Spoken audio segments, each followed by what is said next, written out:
seu tempo, quando resvalar o seu pé. Nesse versículo, os ímpios e incrédulos israelitas, que era o povo visível de Deus e que viviam debaixo da sua graça, são ameaçados com a vingança do Senhor. Apesar de todas as obras maravilhosas que Deus operara em favor do seu povo, este permanecia sem juízo e destituído de entendimento, como está escrito no versículo 28. E mesmo sob todos os cuidados do céu, produziram um fruto amargo e venenoso, conforme verificamos nos 2 versículos anteriores. A declaração que escolhi para meu texto, a seu tempo, quando resvalar o seu pé, parece subentender as seguintes questões relativas à punição e à destruição que aqueles ímpios israelitas estavam sujeitos a sofrer. Primeiro, que eles estavam sempre expostos à destruição, assim como está sujeito a cair todo aquele que se coloca de pé ou anda por lugares escorregadios. A maneira como serão destruídos vem aí representada pelo deslize de seus pés. A mesma citação encontramos no Salmo 73, de 18 a 19.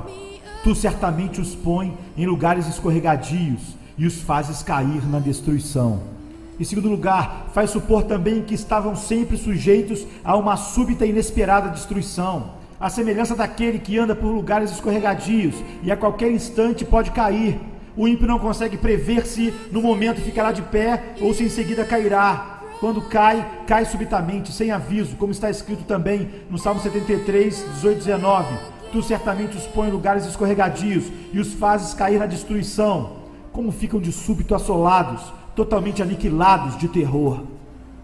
Em terceiro lugar, outra coisa implícita no texto é que os ímpios estão sujeitos a cair por si mesmos, sem serem derrubados pelas mãos de outrem, pois aquele que se detém ou anda por terrenos escorregadios não precisa de mais do que o seu próprio peso para cair por terra. 4. E também a razão pela qual ainda não caíram e não caem é por não haver chegado ainda o tempo determinado pelo Senhor, pois está escrito que quando este tempo determinado ou escolhido chegar, seu pé irá resvalar, e então serão entregues à queda, para a qual já estão predispostos por causa do próprio peso. Deus não os susterá mais em lugares escorregadios, mas vai deixá-los sucumbir. Então, nesse exato momento, cairão em destruição, à semelhança daqueles que transitam em terrenos escorregadios, à beira de precipícios, e não conseguem se manter de pé sozinhos, caindo imediatamente e se perdendo ao serem abandonados. Eu insistiria agora no exame maior das seguintes palavras: não há nada a não ser a boa vontade de Deus que impeça os ímpios de caírem no inferno a qualquer momento. Por mera boa vontade de Deus, me refiro à sua vontade soberana, ao seu livre-arbítrio, o qual não é restringido por nenhuma obrigação, nem tolhido por qualquer tipo de dificuldade. Em última análise, sob qualquer aspecto, nada, exceto a vontade de Deus, tem poder para preservar os ímpios da destruição por um instante sequer. A verdade dessa observação transparecerá nas seguintes considerações. 1. Não falta poder a Deus para lançar os ímpios no inferno a qualquer momento. A mão dos homens não é suficientemente forte quando Deus se levanta. O mais forte deles não tem poder para resistir-lhe, e ninguém consegue se livrar de suas mãos. Ele não só pode lançar os ímpios no inferno, como pode fazê-lo com a maior facilidade. Muitas vezes, uma autoridade terrena encontra grande dificuldade em dominar um rebelde, o qual acha meios de se fortalecer e se tornar mais poderoso pelo número de seguidores que alicia. Mas com Deus não é assim. Não há força que resista ao seu poder. Mesmo que as mãos se unam e que enormes multidões de inimigos do Senhor juntem suas forças e se associem, serão todos facilmente despedaçados. São como um monte de palha seca e leve diante de um furacão, ou como grande quantidade de restolho perto de chamas devastadoras. Nós achamos fácil pisar e esmagar uma lagarta que se arrasta pelo chão. Achamos fácil também cortar ou chamuscar um fio de linho fino que segura alguma coisa. Então, é simples para Deus, quando lhe apraz, lançar seus inimigos no inferno profundo. Quem somos nós que imaginamos poder resistir àquele ante cuja repreensão a terra treme e perante quem as pedras tombam? 2. Eles merecem ser lançados no inferno. Assim, a justiça divina não se interpõe no caminho dos ímpios, nem faz objeção pelo fato de Deus usar seu poder para destruí-los a qualquer momento.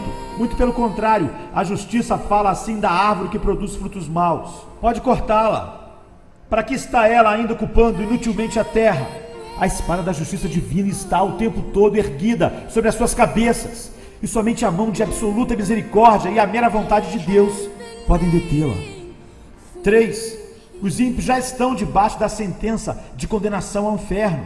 Eles não só merecem ser lançados ali, mas a sentença da lei de Deus, esse preceito de eterna e imutável retidão que o Senhor estabeleceu entre si mesmo e a humanidade, também se coloca contra eles, e assim os mantém. Portanto, tais homens já estão destinados ao inferno. O que não crê já está julgado. Assim, todo impenitente pertence verdadeiramente ao inferno. Ali é o seu lugar, ele é de lá. Como temos em João 8:23, vós sois cá de baixo, e para lá é destinado. Este é o lugar que a justiça, a palavra de Deus e a sentença da sua lei imutável reservam para ele. 4. Assim sendo, eles são objetos da ira e da indignação de Deus, que se manifesta através dos tormentos do inferno. E a razão de não descer ao inferno agora mesmo não é pelo fato do Senhor, em cujo poder se encontram, estar menos irado com eles no momento, ou pelo menos não tão encolerizado como está com aquelas miseráveis criaturas a quem ele atormenta no inferno, as quais experimentam e sofrem ali a fúria da sua indignação. Sim, Deus se acha muito mais furioso com um grande número de pessoas que está vivendo na terra agora, talvez de modo mais tranquilo e confortável, do que com muitos daqueles que estão experimentando as chamas do inferno. Portanto, a razão por que Deus ainda não abriu a sua mão e os liquidou, não é por ele não se importar com as suas iniquidades, ou não se ofender. O Senhor não se parece com eles, embora pensem que sim. A fúria de Deus arde contra eles, sua condenação não demora. O abismo está preparado, o fogo está pronto, a fornalha incandescente está ardendo, pronta para recebê-los. As chamas vermelhas queimam, a espada luminosa foi afiada e pesa sobre suas cabeças, o inferno abriu a sua boca debaixo deles. 5. O diabo está pronto a cair sobre os ímpios, para apoderar-se deles como coisa sua, no momento em que Deus o permitir. Eles lhe pertencem, suas almas encontram-se em seu poder e sob seu domínio. As Escrituras os apresentam como propriedade de Satanás. Os demônios os espreitam, estão sempre ao seu lado, à sua direita, esperando por eles como leões esfomeados e enfurecidos que veem a presa, aguardando a hora de agarrá-la, mas são restringidos por enquanto. Se Deus retirasse sua mão, a qual os refreia, eles cairiam sobre as suas pobres almas no instante. A velha serpente está pronta a dar o bote, o inferno escancar a sua boca para recebê-los, e se Deus permitisse, seriam rapidamente engolidos e consumidos. 6. Nas almas dos pecadores reinam aqueles princípios diabólicos que os faria arder agora mesmo no inferno, se não fosse a restrição imposta por Deus. Existe na própria natureza carnal do homem uma potencialidade alicerçando os tormentos do inferno. Há aqueles princípios corruptos que agem de maneira poderosa sobre eles, que só dominam completamente e que são sementes do fogo do inferno. Esses princípios são ativos e poderosos, de natureza extremamente violenta, e se não fosse a mão restringidora do Senhor sobre eles, seriam logo destruídos. Iriam arder em chamas da mesma forma que a corrupção e a rebeldia fazem arder os corações das pessoas condenadas, gerando nelas os mesmos tormentos. As almas dos ímpios são comparadas às Escrituras com um mar agitado. Por enquanto, Deus controla as iniquidades deles pelo seu imenso poder, como faz com as ondas enfurecidas do mar, dizendo: virão até aqui, mas não prosseguirão. Mas se Deus retirasse deles o seu poder refreador, seriam todos tragados por elas. O pecado é a ruína e a miséria da alma. Ele é destrutível pela própria natureza. E se Deus o deixasse sem controle, não seria preciso mais nada para tornar as almas humanas absolutamente miseráveis. A corrupção no coração do homem é algo cheio de fúria incontrolável e sem freio. Enquanto os pecadores viverem aqui, essa fúria será como um fogo reprimido pelas restrições divinas. Ao passo que, se fosse liberada, incendiaria o curso natural da vida. E como o coração é um poço de pecado, este mesmo pecado iria imediatamente transformar a alma num forno incandescente, ou numa fornalha de fogo e enxofre, caso não fosse restringido. 7. O fato de não haver sinais visíveis da morte por perto, não quer dizer que haja por um momento sequer segurança para os ímpios. O fato do homem natural ter boa saúde, de não prever que poderia deixar este mundo num minuto por um acidente, de não haver perigo visível à sua volta, nada disso lhe serve de segurança. Contínuas e inúmeras experiências humanas em todas as épocas nos mostram que não existem provas de que o homem não esteja à beira da eternidade, ou de que seu próximo passo não venha a ser no outro mundo. Os caminhos e meios invisíveis e imprevistos de chegar lá são incontáveis e inconcebíveis. O homem não convertido caminha por cima das profundezas do inferno, sobre uma superfície frágil onde existem várias áreas quebradiças, também invisíveis, as quais não conseguirão aguentar o seu peso. As flechas da morte voam ao meio-dia sem serem vistas. O olhar mais atento não pode distingui-las. Deus tem muitas maneiras diferentes e misteriosas de tirar os homens pecadores do mundo e despachá-los para o inferno. Não há nada que faça crer que o Senhor precise de ajuda, de um milagre, ou que necessite se desviar do curso natural da sua providência para destruir qualquer pecador, a qualquer momento. Desde que todos os meios para fazer os ímpios deixarem este mundo estão de tal forma nas mãos de Deus, tão absoluta e universalmente sujeitos ao seu poder e determinação, segue-se que a ida dos pecadores para o inferno, a qualquer momento, depende simplesmente da vontade de Deus, quer usando meios ou não. 8. O cuidado e a prudência dos homens naturais em preservar suas vidas, ou o cuidado de terceiro em preservá-las, não lhes dá segurança por um momento sequer. A providência divina e a experiência humana testificam isso. Existem evidências claras de que a sabedoria dos homens não lhes é segurança contra a morte. Se não fosse assim, haveria uma diferença entre a morte prematura e inesperada de homens sábios e prudentes e dos demais. Mas o que realmente acontece? Como morre o homem sábio? Assim como um tolo. 9.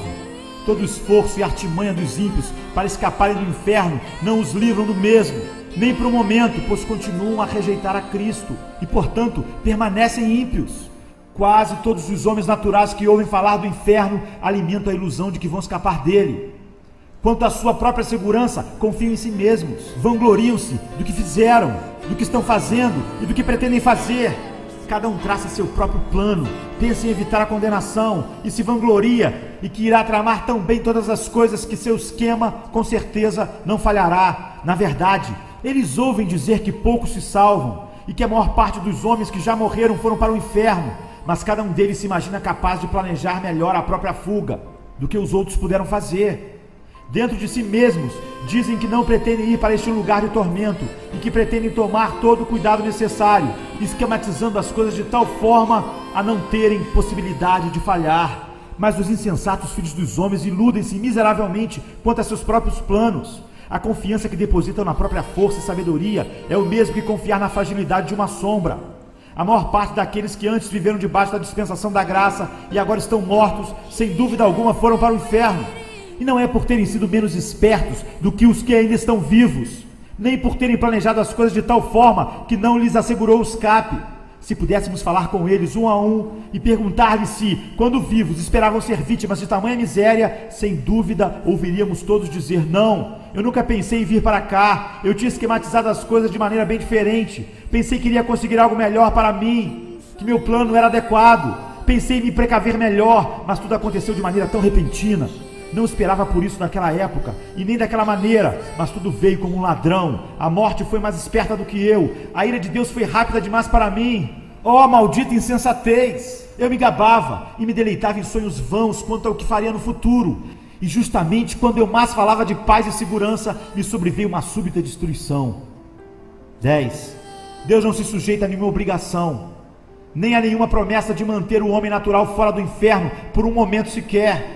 Ele não faz absolutamente nenhuma promessa de vida eterna, ou de libertação, ou de proteção da morte eterna, senão aquelas que estão contidas na aliança da graça, as promessas concedidas em Cristo, no qual todas as promessas são o sim e o amém. Mas obviamente os que não são filhos da aliança da graça não têm interesse na mesma, pois não creem em nenhuma das suas promessas e não têm o menor interesse no mediador desta aliança. Portanto, apesar de tudo que os homens possam imaginar ou pretender sobre a promessa da salvação, devido às suas lutas pessoais e buscas incessantes, deixamos claro e manifesto que qualquer desses esforços ou orações que se façam em relação à religião será inútil. A não ser que creiam em Cristo, o Senhor, de modo nenhum, Deus está obrigado a conservá-los fora da condenação eterna. Então, os homens impenitentes estão detidos nas mãos de Deus por cima do abismo do inferno. Eles merecem um lago de fogo e para ele estão destinados. Deus se acha terrivelmente irritado. Seu furor para com eles é tão grande quanto para com aqueles que já estão agora sofrendo o suplício da fúria da sua ira no inferno. Esses ímpios não fizeram absolutamente nada para abrandar ou diminuir sua cólera. Portanto, o Senhor não está de modo algum preso a qualquer promessa de livramento, nem por um momento sequer. O diabo espera por eles. O inferno já escancarou a sua boca para tragá-los. O fogo latente em seus corações agrava-se agora querendo explodir. E como continuam sem o menor interesse no mediador, não existem meios ao alcance deles que lhes possa dar segurança. Em suma, Eles não têm refúgio e nada onde se segurar. O que os retém a cada instante é a absoluta boa vontade divina e a clemência sem compromisso, sem obrigação de um Deus enraivecido. Essa mensagem pode despertar as pessoas não convertidas para o significado do perigo que estão correndo. Isso que vocês escutaram é o caso de todo aquele que não está em Cristo. Esse mundo de tormento, isto é, o lago de enxofre incandescente, está aberto debaixo dos vossos pés. Ali se encontra o terrível abismo de chamas que ardem com a fúria de Deus e o inferno com a sua imensa boca escancarada. E vocês não têm onde se apoiarem, nem coisa alguma onde se segurarem. Não existe nada entre vocês e o inferno, senão o ar, e só o poder e o favor de Deus podem vos suster. Provavelmente vocês não têm consciência dessas coisas. Acham que vão conseguir se livrar do inferno e não veem nisso tudo a mão de Deus. E olham as coisas ao seu redor, como o bom estado da vossa saúde física, os cuidados que tomam de vossas vidas e os meios que usam para a vossa própria preservação. Mas essas coisas não representam nada. Se Deus retirasse sua mão, elas de nada valeriam para impedir-vos a queda. Elas valem tanto como uma brisa tênue que tenta sustentar uma pessoa no ar. Vossas iniquidades vos fazem pesados como chumbo, pendentes para baixo, pressionados em direção ao inferno pelo próprio peso, e se Deus permitisse que caíssem, vocês afundariam imediatamente, desceriam com a maior rapidez e mergulhariam nesse abismo sem fundo. Vossa saúde, vossos cuidados e prudência, vossos melhores planos, toda a vossa retidão de nada valeriam para sustentar-vos e conservar-vos fora do inferno. Seria como tentar segurar uma avalanche de pedras com uma teia de aranha. Se não fosse a misericórdia de Deus, a terra não suportaria vocês por um só momento, pois são uma carga para ela. A natureza geme por causa de vocês. A criação foi obrigada a se sujeitar à escravidão involuntariamente por causa da vossa corrupção. Não é com prazer que o sol brilha sobre vocês, para que a sua luz vos ilumine para pecarem e servirem a Satanás. A terra não produz de bom grado os seus frutos para satisfazer vossa luxúria, nem está disposta a servir de palco à exibição das vossas iniquidades.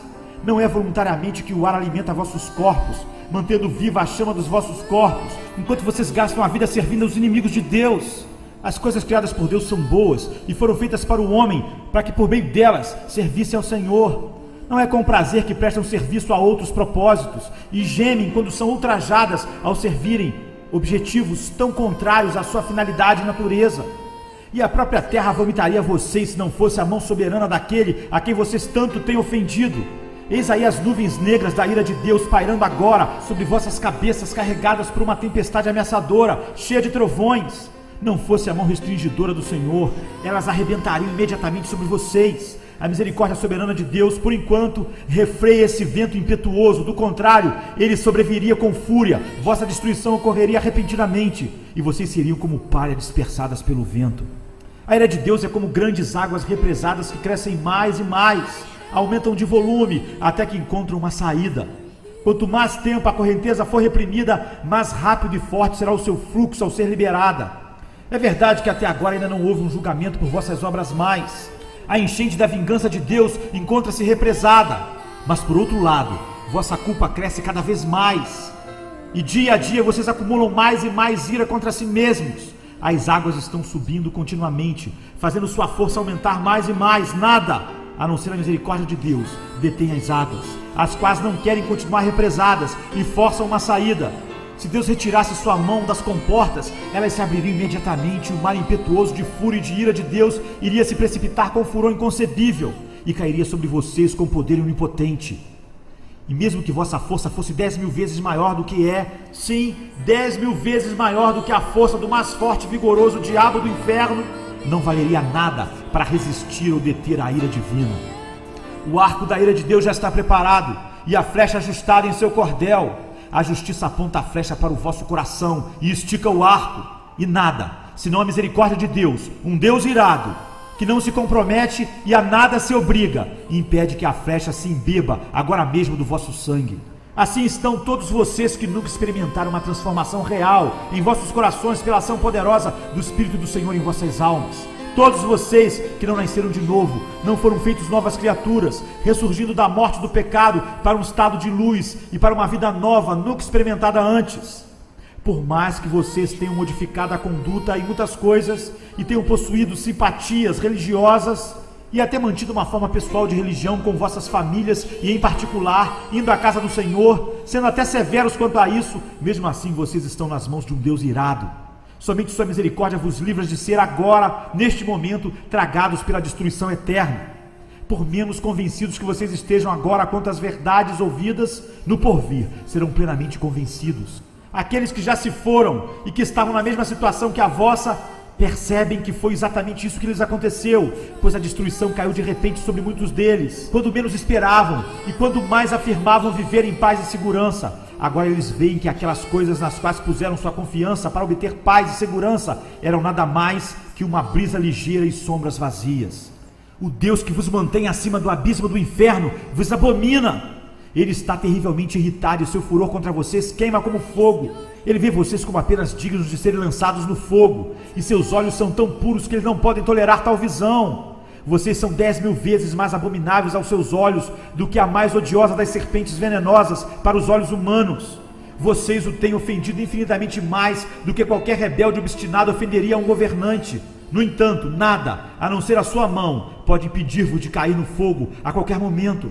O fato de vocês não terem ido para o inferno a noite passada e de terem tido permissão para acordar ainda aqui neste mundo, depois de terem fechado os olhos ontem para dormir, atribui-se ao mesmo favor. Não existe outra razão porque vocês não foram lançados no inferno ao se levantarem pela manhã, a não ser o fato da mão de Deus ter vos sustentado. E não existe outra razão para que vocês não caiam no inferno neste exato momento. Ó pecador, pense no perigo terrível que se encontra. É sobre uma grande fornalha de furor, sobre um abismo imenso e sem fim, cheio de fogo da ira, que você está pendurado, seguro pela mão de Deus, cujo furor acha-se tão inflamado contra você, como contra muitas pessoas já condenadas no inferno. Você está suspenso por uma linha tênue, com as chamas da cólera divina lampejando à tua volta, prontas para atear em fogo e queimar-te por inteiro. E você continua sem interesse no mediador, sem nada onde se agarrar para poder se salvar, nada que possa afastar as chamas da cólera divina, nada de teu próprio, nada que tenha feito ou possa vir a fazer para persuadir o Senhor a poupar tua vida por um minuto sequer. Considere então mais detidamente vários aspectos dessa cólera que te ameaçam com tão grande perigo. Primeiro, a quem pertence essa ira? É a ira do Deus infinito. Se fosse somente a ira humana, mesmo a do governante mais poderoso, comparativamente seria considerada como coisa pequena. A ira dos reis é bastante temida, principalmente dos monarcas absolutos, que possuem os bens e as vidas de seus súditos inteiramente sob o seu poder, para serem usados quando bem entenderem. Como o bramido do leão é o terror do rei. O que lhe provoca a ira peca contra a sua própria vida. O súdito que enfurece esse tipo de governante arbitrário sofre os maiores tormentos que se possa conceber ou que o poder humano possa afligir. Porém, os maiores principados da terra, em toda a sua grandeza, majestade e poder, mesmo revestidos de seus grandes terrores, não são mais do que vermes débeis e desprezíveis que rastejam no pó quando comparados com o grande e todo-poderoso Criador dos céus e da terra. Mesmo quando estão enraivecidos e sua fúria chega ao máximo, é muito pouco que podem fazer. Os reis da terra são, perante Deus, como gafanhotos, valem menos que nada. Tanto o seu amor quanto o seu ódio são desprezíveis. A ira do grande rei dos reis é muito mais terrível do que a deles, tal como é maior a sua majestade. Digo-vos, pois, amigos meus, não temais os que matam o corpo e depois disso nada podem fazer. Eu, porém, vos mostrarei a quem deveis temer. Temei aquele que, depois de matar, tem poder para lançar no inferno. Sim, digo-vos, a esse deveis temer. Em segundo lugar, é a ferocidade de sua ira que vocês estão expostos. Lemos com frequência sobre a ira de Deus, como por exemplo em Isaías 58:18. Segundo as obras deles, assim retribuirá furor aos seus adversários. E também em Isaías 66:15. Porque eis que o Senhor virá em fogo, e os seus carros como um torvelinho, para tornar a sua ira em furor, e a sua repreensão em chamas de fogo. E assim é em muitos outros lugares da Bíblia. Lemos também em Apocalipse 19:15, o lagar do vinho do furor da ira de Deus Todo-Poderoso. Essas palavras são incrivelmente aterradoras. Se estivesse escrito apenas a ira de Deus, isso já nos faria supor algo bastante temível. Mas está escrito o furor da ira de Deus, ou seja, a fúria de Deus, o furor de Jeová. Oh, quão terrível deve ser esse furor! Quem pode exprimir ou conceber o que essas palavras contêm? Mas não é apenas isso que está escrito, e sim o furor da ira de Deus Todo-Poderoso. Essas palavras dão a entender que uma grande manifestação do seu poder onipotente vai acontecer. Através dela, ele infligirá aos homens todo o furor da sua ira.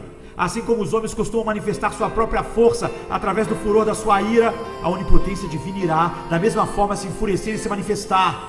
Então, qual será a consequência de tudo isso? O que será do pobre verme que vier a sofrer todo este mal? Que mãos serão tão fortes e que coração conseguirá suportar tanto furor? Ah, que terrível, inexprimível, inconcebível abismo de miséria irá chegar à pobre criatura humana que será vítima disso tudo. Pensem bem, vocês que estão aqui agora e que permanecem em estado pecaminoso. O fato de Deus vir e efetivar o furor da sua ira torna implícito que ele infligirá esse castigo sem compaixão. Quando Deus olhar a indescritível aflição do vosso pecado e vir como vossos tormentos são absolutamente desproporcionais à vossa força e como vossas pobres almas estão esmagadas, imersas em trevas eternas, não terá compaixão de vocês, não irá deter a execução da sua ira ou de forma alguma tornar mais leve a sua mão. Nessa hora, Deus não usará de misericórdia para com vocês, nem conterá seu vento impetuoso. Ele não terá consideração para com o vosso bem-estar e nem irá evitar que vocês sofram. Na verdade, fará com que sofram na medida exata que sua rigorosa justiça vier a requerer. Nada será modificado só pelo fato de ser difícil para vocês suportarem, pelo que também eu os tratarei com furor. Os meus olhos não pouparão, não terei piedade, ainda que me gritem aos ouvidos em alta voz, nem assim os ouvirei. Deus está pronto agora a usar de compaixão com vocês. Hoje é o dia da misericórdia. Vocês podem clamar nesse instante e ter esperança de alcançar sua graça. Mas quando o dia da misericórdia passar, vosso lamento, o pranto mais doloroso, os gritos serão em vão. No que diz respeito ao vosso bem-estar, vocês estarão completamente perdidos e alienados de Deus. O Senhor não terá outra opção senão a de entregar-vos aos sofrimentos e à miséria. E vocês continuarão não tendo outra perspectiva, pois serão vasos de ira, preparados para a destruição. Não haverá outro uso qualquer para tais vasos, senão o de enchê-los da ira de Deus. Quando clamarem ao Senhor, Ele estará tão longe de consolar-vos que, inclusive, está escrito a esse respeito que Deus irá simplesmente rir e zombar de vocês. Vejam quão terríveis são essas palavras do grande Senhor. O lagar eu pisei sozinho, e dos povos nenhum homem se achava comigo. Pisei as uvas na minha ira, no meu furor as esmaguei, e o seu sangue me salpicou as vestes e me manchou o traje todo. É quase impossível se conceber palavras que tragam em si uma manifestação maior dessas três coisas: desprezo, ódio e fúria de indignação. Se clamarem a Deus por consolo, Ele estará longe de querer vir consolar-vos, ou de querer demonstrar-vos interesse ou favor. Ao contrário, o Senhor simplesmente irá esmagar-vos sobre seus pés. E apesar de saber que, ao pisotear-vos, vocês não poderão suportar o peso da sua onipotência, ainda assim, Ele não vai se importar e irá esmagar-vos debaixo dos seus pés, sem piedade, espremendo o vosso sangue e fazendo com que o mesmo espirre longe, manchando suas vestes, maculando seu traje. Ele não só irá odiar-vos, como devotará a vós o maior desprezo. Lugar algum será considerado próprio para vocês, a não ser debaixo dos seus pés, para serem pisados como a lama das ruas. Em terceiro lugar, a miséria a que vocês estão sujeitos é aquela que Deus vos infligirá, a fim de demonstrar a força da ira do Senhor. Deus tem em seu coração a intenção de mostrar aos anjos e aos homens, não só a excelência do seu amor, como a severidade do seu furor. Às vezes, os governantes da terra resolvem mostrar a força da sua ira através de castigos extremos que mandam infligir sobre aqueles que os enfurecem. Nabucodonosor, o poderoso e arrogante rei do império dos caldeus, demonstrou seu furor quando, ao se irritar com Sadraque, Mesaque e Abdenego, ordenou que se acendesse a fornalha de fogo ardente 7 vezes mais do que o normal. Como era de se esperar, a fornalha foi aquecida intensamente até atingir o mais alto grau que poderia produzir. O grande Deus também quer revelar a sua ira e exaltar sua tremenda majestade e grandioso poder através dos sofrimentos desmedidos dos seus inimigos. Que diremos, pois, se Deus, querendo mostrar a sua ira e dar a conhecer o seu poder, suportou com muita longanimidade os vasos da ira preparados para a perdição? E visto que esse é o seu desígnio e o que ele determinou, ou seja, mostrar quão terrível e limitada é a ira, a fúria e a indignação do Senhor, ele o mostrará realmente. Será realizado algo horrendo, muito terrível, quando o grande e furioso Deus tiver se levantado e executado sua terrível vingança sobre o mísero pecador. e o desgraçado estiver sofrendo o peso e o poder infinito da sua indignação, então Deus chamará o universo inteiro para contemplar a imensa majestade e o tremendo poder que nele existe. Os povos serão queimados como se queima cal, como espinhos cortados arderão no fogo. Ouvi, vós os que estás longe, o que tenho feito, e vós que estás perto, reconhecei o meu poder. Os pecadores em Sião se assombram, o tremor se apodera dos ímpios, e eles perguntam: quem dentre nós habitará com fogo devorador? Quem dentre nós habitará com as chamas eternas? Assim será com vocês que não são convertidos. Se permanecerem nesse estado, o poder infinito, a majestade, a grandiosidade do Deus onipotente serão exaltados em vocês através da inexprimível força dos tormentos que vos sobrevirão. Vocês serão atormentados na presença dos anjos e na presença do Cordeiro. E quando estiverem nesse estado de sofrimento, os gloriosos habitantes do céu sairão para contemplar esse espetáculo horrendo e verão como é a fúria do Todo-Poderoso. E quando virem todas essas coisas, se prostrarão e adorarão seu grande poder e majestade. E será que de uma lua nova a outra, e de um sábado a outro, virá toda a carne a adorar perante mim, diz o Senhor. Eles sairão e verão os cadáveres dos homens que prevaricaram contra mim, porque o seu verme nunca morrerá, nem o seu fogo se apagará, e eles serão um horror para toda a carne. Em quarto lugar, é uma ira eterna. Já seria algo terrível sobre o furor e a cólera de Deus Todo-Poderoso por um momento, mas vocês terão de sofrê-lo por toda a eternidade. Essa intensa e horrenda miséria não terá fim. Ao olhar para o futuro, vocês verão à frente uma interminável eternidade de duração infinita que irá devorar os vossos pensamentos e assombrar vossas almas. E vocês irão se desesperar com certeza por não conseguirem nenhum livramento, termo, alívio ou descanso para tanta dor. Saberão também que terão de sofrer até a última gota por longos séculos, por milhões e milhões de anos, lutando e pelejando contra essa vingança inclemente e toda poderosa. Então, depois de passar por tudo isso, quando tantos séculos vos tiverem consumido, saberão que tudo não passa apenas de uma gota d'água quando comparado ao que ainda resta. Portanto, vosso castigo será, com certeza, infinito. Oh, quem poderia exprimir o estado de uma alma em tais circunstâncias? Tudo que pudermos dizer sobre o assunto vai nos dar apenas uma débil e frágil visão da realidade. Ela é inexprimível, inconcebível, pois quem conhece o poder da ira de Deus? Que horrendo é o estado daqueles que diariamente, a cada hora, se encontram em perigo de sofrer tamanha ira e infinita miséria. Mas esse é o caso sinistro de toda alma que ainda não nasceu de novo, por mais moral, austera, sóbria e religiosa que seja. Queira a Deus vocês pensassem em todas essas coisas, sejam jovens ou velhos. Há razões de sobra para acreditar que muitos daqueles que ouviram o Evangelho certamente estarão expostos a esse tormento por toda a eternidade. Não sabemos quem são eles, nem o que pensam. Pode ser que estejam tranquilos agora, escutando esta mensagem sem se perturbarem muito, e que estejam até se gabando de que, no caso deles, conseguirão escapar. Se soubéssemos que dentre os nossos conhecidos existe uma pessoa, uma só, sujeita a sofrer tal tormento, como seria doloroso para nós encarar o assunto. Se conhecêssemos essa pessoa, sempre que a víssemos, uma tal visão seria terrível para nós. Iríamos todos levantar grande choro e prantear por sua causa. Mas infelizmente, em vez de uma pessoa só, é provável que muitos se lembrem dessas exortações somente no inferno. E inúmeras pessoas podem estar no inferno em breve tempo, antes mesmo do ano terminar. E aqueles que estão agora com saúde, tranquilos e seguros, podem chegar lá antes do amanhecer. Todos os que dentre vocês continuarem até o fim em estado natural pecaminoso e que conseguirem ficar fora do inferno por mais tempo, estarão lá também, em breve. Sua condenação não tardará, virá de súbito e provavelmente para muitos de vocês, de maneira repentina. Vocês têm toda razão em se admirarem de não estar ainda no inferno. É o caso, por exemplo, de alguns conhecidos seus, que não mereciam o inferno mais do que vocês e que antes aparentavam ter possibilidade de estarem vivos agora tanto quanto vocês. Para o caso deles já não há esperança. Estão clamando lá em extrema penúria e perfeito desespero.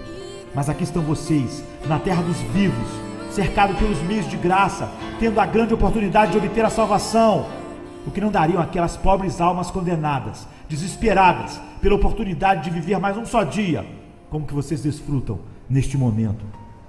E agora vocês têm uma excelente ocasião. Hoje é o dia em que Cristo abre as portas da misericórdia de par em par e se coloca de pé clamando e chamando em alta voz aos pobres pecadores. Este é o dia em que muitos estão se reunindo a Ele, se apressando em chegar ao reino de Deus. Inúmeros estão vindo diariamente do norte, sul, leste e oeste. Muitos que estavam até bem pouco tempo nas mesmas condições miseráveis que vocês estão felizes agora, com os corações cheios de amor por aquele que os amou primeiro e os lavou de seus pecados com seu próprio sangue, regozijando-se na esperança de ver a glória de Deus. Como é terrível ser deixado para trás num dia assim. Ver os outros se banqueteando enquanto vocês estão penando e se definhando.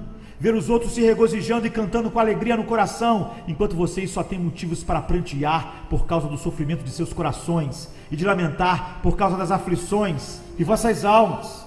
Como podem vocês descansar por um momento sequer em tal estado de alma? Será que vossas almas não são tão preciosas como as almas daqueles que dia a dia estão se juntando ao rebanho de Cristo? Não existem, porventura, muitos que, apesar de estarem há longo tempo neste mundo, até hoje, não nasceram de novo, e por isso são estranhos à comunidade de Israel, e nada têm feito durante a vida, a não ser acumular ira sobre ira, para o dia do castigo? Ó senhores, o caso de vocês é, sem dúvida, extremamente perigoso. A dureza dos vossos corações e a vossa culpa são imensas. Acaso vocês não veem como geralmente pessoas de vossa idade são deixadas para trás na dispensação da misericórdia de Deus? Vocês precisam refletir e despertar do vosso sono, pois jamais poderão suportar a fúria e a ira do Deus infinito.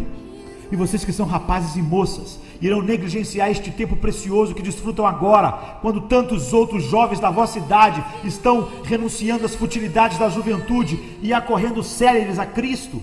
Vocês têm neste momento uma oportunidade, mas se a desprezarem, sucederá o mesmo que agora está acontecendo com todos aqueles que gastaram em pecado os dias mais preciosos da sua mocidade, chegando a uma terrível situação de cegueira e insensibilidade.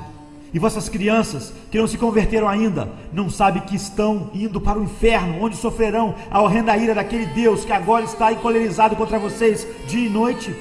Será que vocês ficarão felizes em ser filhos do diabo, quando tantas outras já se converteram e se tornaram filhos santos e alegres do Rei dos Reis? Queira Deus, todos aqueles que ainda estão fora de Cristo, pendentes sobre o abismo do inferno, quer sejam senhoras e senhores idosos, ou pessoas de meia idade, quer jovens ou crianças, que possam dar ouvidos agora aos chamados da palavra e da providência de Deus. Este ano aceitável do Senhor, que é um dia de grandes misericórdias para alguns, sem dúvida será um dia de extremo castigo para outros. Quando negligenciam suas almas, os corações dos homens se endurecem e a sua culpa aumenta rapidamente. Podem estar certos, porém, que agora será como foi nos dias de João Batista. O machado está posto à raiz das árvores, e toda árvore que não produz fruto deve ser cortada e lançada no fogo. Portanto, todo aquele que está fora de Cristo, desperte e fuja da ira vindoura. A ira do Deus Todo-Poderoso paira agora sobre todos os pecadores. Que cada um fuja de Sodoma.